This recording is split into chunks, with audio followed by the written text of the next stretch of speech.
یو سوال دا دی، ملګری تپوس کړی دی چې کله باران وشي او سړی بازار ته ځي یا بل ځای ته ځي او په لاره باندې چې ځي نو ظاهره خبره ده کپړو ته صدارې مارې وشي، ځکه د باران نه پس خټې جوړېږي او خټې چې کله جوړې شي نو بیا چې سړی په هغې کې ګرځي نو د هغې نه دارې مارې کېږي. آیا په دغه کپړو باندې مونځ کېږي که نه کېږي؟ جواب دا دی چې کله په ځمکه باندې حقیقتا نجاست نشته دی، یعنی موږ ګورو چې په دې باندې چېرته د انسان ګندګي پرته ده یا بله څه ګندګي په دې باندې پرته ده یا پې شراب پراته دي، نو که هغه د بدن سره ولګي او د پیزار سره ولګي او د جامو سره ولګي نو په دې باندې مونځ نه کېږي، بیا ځکه دې ته نجاست غلیظه وایي. خو داسې په لاره باندې سړی روان دی او ځمکه ده او په دې ځمکه باندې باران شوی دی او د دې باران په نتیجه کې بیا څه خټې مټې د کپړو ته دارې د هغې نه شوي دي، نو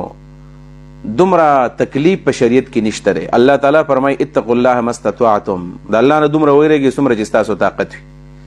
او لا یکلف الله نفسا الا وسعها، الله انسان له دومره تکلیف ورکړی دی چې څومره چې د انسان په بس کې ده. او د دې سره سره ما جعل علیکم فی الدین من حرج، الله په دین کې دومره سختی نه ده اچولې. ټیک د احتیاط به سړی کوي، خو که په لاره باندې روان دی او صدارې مارې وشولې نو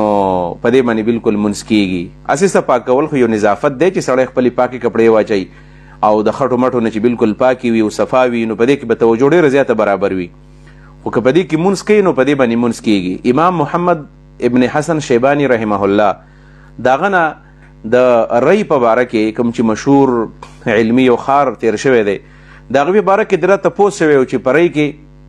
انسانان هم ګرځي او په دې کې څاروي هم ګرځي. ظاهره خبر د څاروي چې ګرځي نو په لاره کې به غوشان موشان کوي، ګډې مړې به پچې مچې کوي، نو باران وشي او په دې کې خټې جوړې شي او دا تلویس غونې وشي، دا ګوبر موبر او دا غوشیان موشیان او پچې مچې دا د دې خاورو ظاهره خبر د میلاویږي